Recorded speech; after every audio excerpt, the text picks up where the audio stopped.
Meu nome é Patrícia e eu vou apresentar a segunda etapa, os resultados da nossa segunda etapa da disciplina de projeto de interação humana no computador. Bom, em cima dos resultados obtidos na primeira etapa, né, do questionário e das entrevistas, nós levantamos 3 possíveis personas.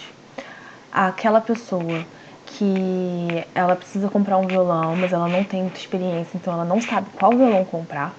A pessoa que ela já comprou violão e ela entende os aspectos técnicos do violão, mas por algum motivo ela tem alguma dificuldade, seja porque são muitas marcas, né? Então ela sabe qual é o modelo, qual é o tipo de corda, mas ela não sabe a marca que é melhor pro que ela quer, por exemplo, ou o estilo musical, faltam algumas informações para ela. E a persona, que é a pessoa que vai comprar um violão para um terceiro. Bom, nós temos aqui a nossa primeira persona, que é o David Gilmour, de 26 anos. Ele se enquadra na persona que já entende de violão, entende os aspectos técnicos, mas, por exemplo, ele tem dificuldade em encontrar um instrumento com um bom custo-benefício e tem dificuldade em achar um modelo de entrada ideal. O lema que a gente criou para ele foi: a plataforma deve atender todos os usuários, sejam eles iniciantes ou experientes na compra de violão. O David, ele já é músico há mais de 10 anos e ele faz aulas desde a infância. Ele preza pela qualidade do som e conforto, que são os aspectos que sofrem influência direta das características do instrumento, aos quais ele conhece muito bem. Buscando expandir sua área de atuação, David está trabalhando como produtor musical, arranjando e compondo músicas para os mais variados estilos. Apesar de sua experiência, ele tem algumas dúvidas sobre qual modelo é mais adequado para determinado estilo, além de achar os preços para violões de entrada muito caros. Diante dessas dúvidas, ele costuma recorrer a seu professor de música e colegas de banda.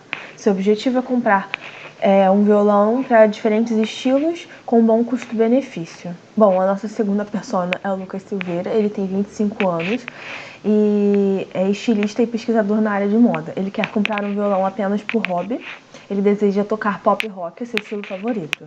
Ele já teve que ajudar seu irmão a comprar um violão, então tem alguma experiência no assunto, mas ele achou o processo difícil, já que as informações na internet são bem difusas e não focam nos quesitos essenciais para comprar um bom violão. Assim, ele ficou dependente de um vendedor que lhe ofereceu instrumentos que ele considerou muito caro e fora do seu orçamento. O Lucas também pesquisou por preços e modelos em lojas online e acredita que o detalhamento sobre os aspectos técnicos do violão pode facilitar a compra, além de deixá-lo mais seguro escolher o modelo certo para a sua finalidade.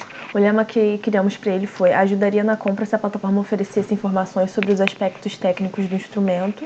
A meta dele é aprender um novo hobby, né, tocar violão. E as frustrações são que ele não domina quais são os aspectos técnicos, ele não conhece ninguém para tirar dúvidas, ele depende da opinião de um vendedor e quase sempre indica um instrumento mais caro. Bom, e a nossa terceira persona é a Hayley. Ela tem 29 anos, é casada e tem um filho e ela não toca violão. Apesar disso, ela está inserida em um ambiente musical, pois vários seus parentes e amigos tocam instrumento, e aí agora o seu filho entrou nas aulas e quer ter seu próprio violão.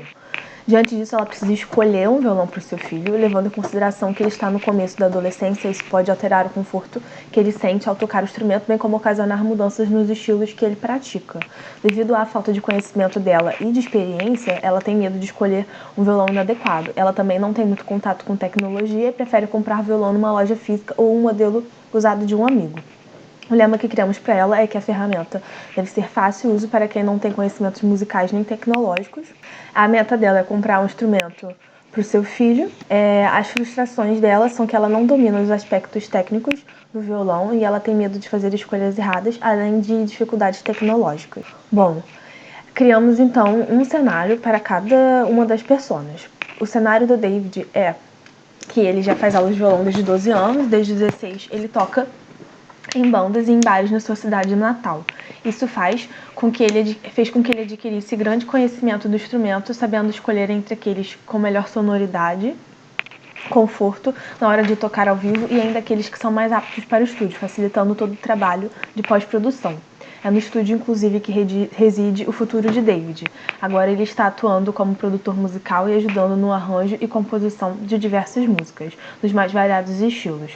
Como toda a sua carreira até aqui foi pautada pelo rock clássico e progressivo, que são seus estilos favoritos, ele precisa de novos violões com diferentes jogos de cordas e diferentes madeiras em suas construções, de modo a alcançar a sonoridade exigida por seus clientes de outros estilos. Como ele já conhece os aspectos técnicos do violão, ele já inicia sua busca direto pelo melhor modelo, mas como os resultados encontrados na internet são difusos, ele não sabe se deve confiar neles. Para isso, ele recorre ao seu amigo professor de música e também aos colegas de banda para ajudar na escolha do melhor equipamento e com o melhor custo-benefício. Bom, o cenário do Lucas, né, o nosso segundo cenário é que ele é um estilista, um pesquisador de moda, mas que tem na música seu grande hobby. Ávido por consumir discos, ele decidiu comprar um violão para conseguir tocar as músicas de seus artistas favoritos, em especial aqueles do gênero pop punk. Anteriormente, o Lucas já havia comprado um violão para seu irmão caçula e já pesquisou alguns conceitos-chave para isso, como, por exemplo, os materiais das cordas e qual tipo é adequado para qual estilo. Mas ao realizar novas buscas, ele se deparou com novos termos e conceitos, o que causou certa estranheza. Ele então repete a ação que teve ao comprar o violão de seu irmão e decide consultar um vendedor. Inseguro por conta da quantidade de termos técnicos, ele fica oprimido pelas perguntas e um pouco desconfiado do vendedor, que coincidentemente sempre oferecia o violão de maior valor. Desencorajado e desapontado, ele não consegue concluir seu objetivo. E então, o terceiro cenário para Hayley, ela é uma bancária, mas está em volta de um ambiente musical. O companheiro dela, o irmão e vários amigos praticam violão e agora o filho dela que está tomando aulas no assunto. Após algum tempo de prática, ele já se sente seguro para ter seu próprio instrumento e pediu um de presente de aniversário para ela. Ela decide atender o pedido do filho e inicia uma busca na internet. Mas, além de ter muito conteúdo e informações desencontradas, ela tem bastante dificuldade com tecnologia, o que deixa a busca mais difícil e confusa. Como ela tem muitos amigos musicistas, ela pede dicas para eles. Depois de pedir dicas, ela vai numa loja física para poder executar a compra, realizar a tarefa. Chegando lá, a sua comunicação com o vendedor é confusa, uma vez que ela utiliza termos que ele não conhece e vice-versa. Isso faz ele pensar que seus amigos confundiram ou que o vendedor ainda não tem tanta experiência e não pode ajudá-la. Bom, pode-se notar que os três cenários eles mostram a execução de uma mesma tarefa, que é encontrar um violão e realizar a compra. O que muda é que diferentes perfis de pessoas acabam realizando essa tarefa tendo já um conhecimento prévio ou não, então realizar a tarefa e algumas dificuldades que são diferentes. Bom, aí nós fizemos o mapa da jornada para tentar identificar quais são os sentimentos e em que pontos da realização dessa tarefa, da tarefa de comprar o violão, podem ser melhorados. Para o David, no primeiro cenário, nós identificamos os sentimentos de insegurança, de ansiedade, confusão e desapontamento, principalmente na parte de procurar por informações na internet e na parte de encontrar um modelo com bom custo-benefício. No cenário 2, o cenário do Lucas, nós identificamos o sentimento de frustração na hora de compreender os termos que ele encontrou na internet, insegurança, desconfiança na hora de consultar um vendedor e ele se sente desencorajado e desapontado por não conseguir encontrar o violão ideal. E no nosso terceiro cenário, o cenário da Hayley, ela se sente confusa quando ela inicia a busca na internet e ela também se sente confusa e oprimida pelas perguntas quando ela procura por uma loja física. Então, as duas principais partes da tarefa, que causam confusão, insegurança ou qualquer outro sentimento negativo são tanto na hora da escolha quanto quando você vai numa loja física e tem que ter o contato com o vendedor que te oprime com as perguntas ou então usa termos que fazem com que você fique confuso. Bom, então, baseado nessas informações, nós montamos o seguinte protótipo. Bom, nós identificamos que cada uma das pessoas, embora elas queiram realizar a mesma tarefa, elas provavelmente gostariam de realizar de formas diferentes. Então, nós criamos 3 fluxos para a realização da tarefa, que é a de comprar o violão, cada fluxo para uma persona. Eu vou mostrar um fluxo por vez. Primeiro, o fluxo do David, que é o nosso usuário experiente em compra de violão e que conhece os aspectos técnicos. Então, ao começar, ele diz que sim, Aqui as respostas elas não alteram o fluxo, elas apenas alterariam o resultado, né, quando o sistema fosse implementado. Então eu vou escolher alguns valores aleatórios apenas para poder mostrar o fluxo, qual o calibre, qual o modelo de violão, qual a altura dele e o que seria o principal para esse usuário nesse cenário específico, mas nem sempre para todos os usuários experientes. Eles podem ter dificuldades em diferentes partes, mas no caso do David, a dificuldade dele era encontrar com o melhor custo-benefício, né? Então, ele poderia querer um violão mais caro, por exemplo, profissional, ou o mais barato que tivesse, que é o de entrada. E aí, quando ele escolhe o que ele quer, o com melhor custo-benefício, é retornado para ele qual o violão, seguindo os dados que ele inseriu, qual o violão que ele deve escolher. Quando ele clica ali em comprar, ele seria redirecionado para a loja.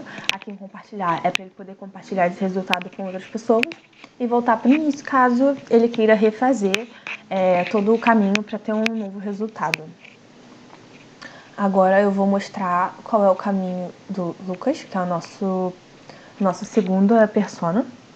Bom, o Lucas ele não sabe ainda qual violão ele quer, então ele escolheria, não, me ajude a escolhê-lo. E aí a partir daí que quem utilizará o violão no caso é ele, né? Então a partir daí é que o fluxo começa a ficar mais diferente. Primeiro a gente pergunta qual tipo de corda ele prefere. Mas, bom, dentre uma das coisas que a gente identificou na hora que criamos essa persona, né, identificamos essa persona, é que ter informações que ajudem a entender o que é cada coisa ao longo do processo poderia ajudar na realização da tarefa. Então, quando a gente pergunta qual tipo de corda ele prefere, ele pode clicar no i e receber informações sobre o que é a corda de aço, qual a corda de nylon, em quais situações elas são melhores. Quando ele clica em OK, entendi, ele vem aqui e mesmo assim ele pode escolher não sei ou indiferente, caso ele ainda esteja em dúvida sobre qual tipo de corda é melhor para ele. Se ele ainda não souber, nós ainda fazemos mais uma pergunta para tentar identificar o tipo de corda, que é se ele pretende fazer dedilhado. E aí novamente a gente mostra, tem essa opção dele conseguir ver o que é o dedilhado, a gente explica de forma rápida. E aí ele pode responder se ele pretende ou não e novamente se ele não sabe. Bom, como último recurso, caso a pessoa não saiba responder as duas perguntas anteriores, então a gente pergunta qual é o tempo dela de prática, já que a corda de nylon é melhor para pessoas que estão iniciando na prática e a corda de aço é melhor para quem já tem alguma prática e tem alguma força nos dedos e os dedos calejados. Então a gente pergunta se ele toca há menos de um ano ou há um ano ou mais. E ele toca há menos de um ano. Depois nós perguntamos qual o estilo musical, para poder tentar identificar qual seria o modelo. Então,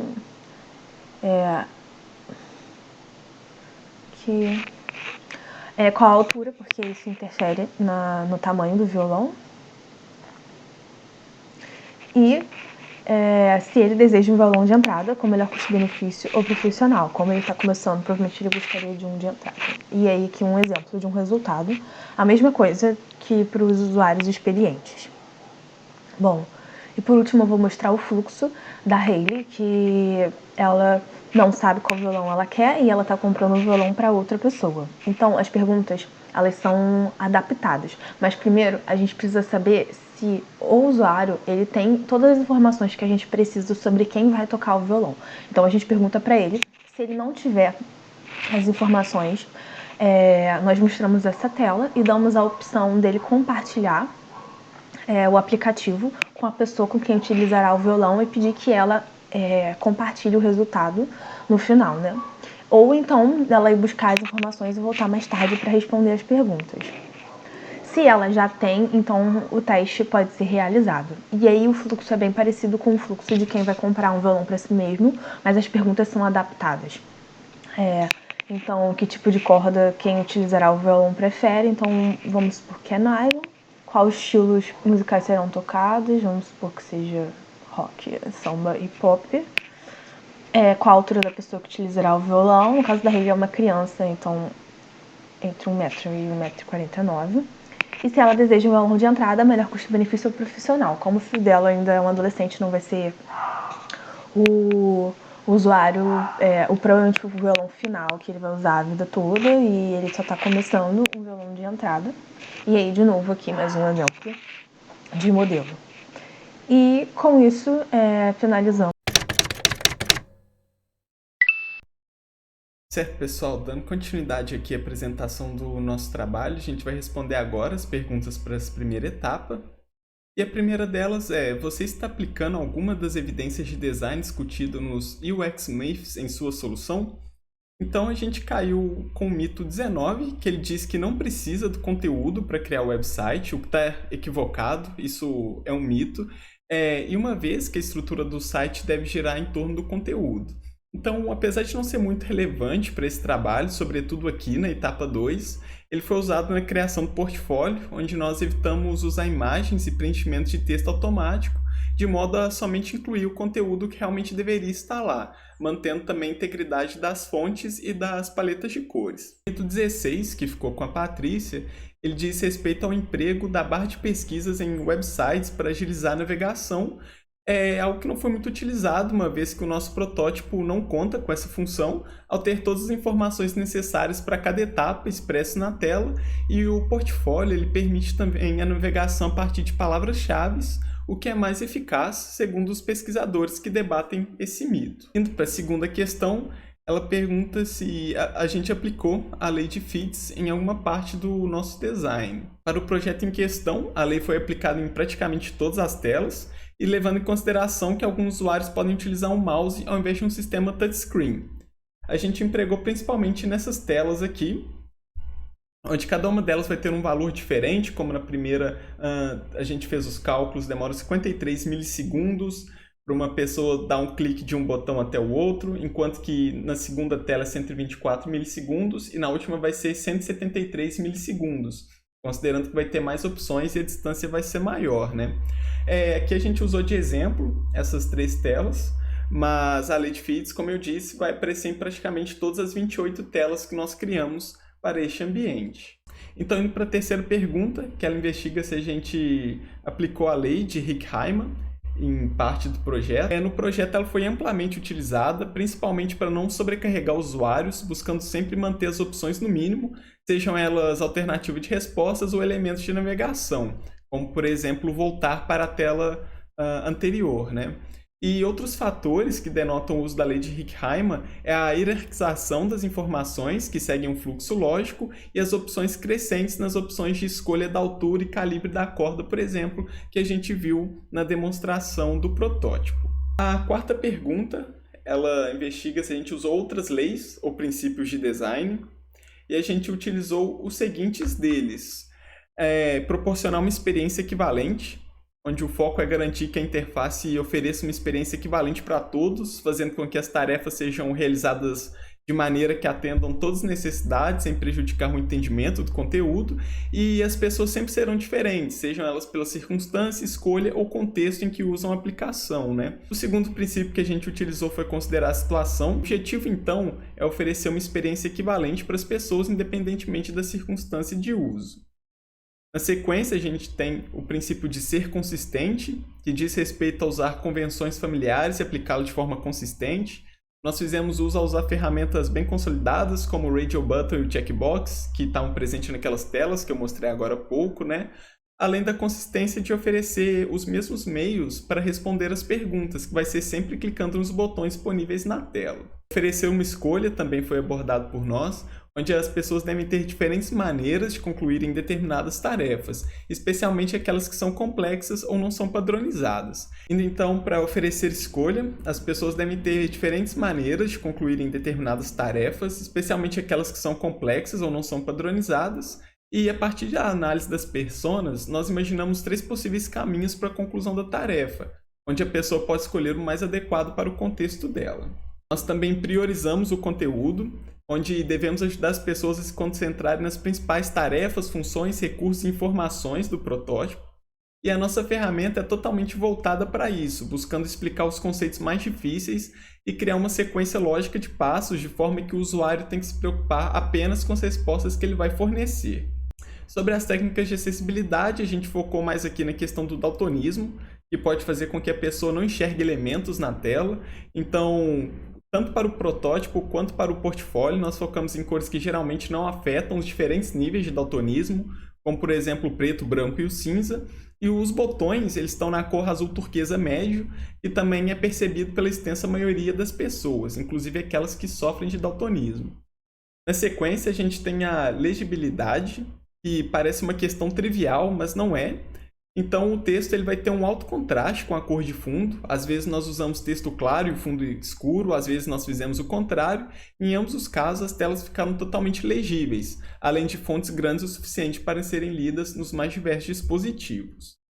E, por fim, tem a navegação visível, onde nós conseguimos, a partir das setas que voltam para a tela anterior ou pelos textos clicáveis que redirecionam para algum outro lugar do protótipo, como, por exemplo, retornar ao começo, que aparece na última tela. A quinta pergunta é sobre a gente ter aplicado algum princípio de Gestalt no nosso design. No nosso caso, ele não é tão necessário, tanto que das 6 leis de Gestalt, a gente só utilizou uma, que é a da continuidade. E apesar de só termos usado ela apareceu bastante ao longo do nosso design, em especial quando o usuário tem que fazer uma escolha baseada em um intervalo, como selecionar sua altura ou a faixa de valores que ele pretende gastar no violão. A relação de continuidade é observada quando nós colocamos as opções de forma crescente. A pergunta 6, ela diz quais outros recursos, artefatos interativos, você prototipou para alcançar suas metas de design. A gente tentou alcançar a usabilidade, o nosso principal critério de qualidade, através da facilidade de aprendizagem e recordação de ferramenta, uma vez que os usuários terão prioritariamente responder as perguntas que são postas na tela.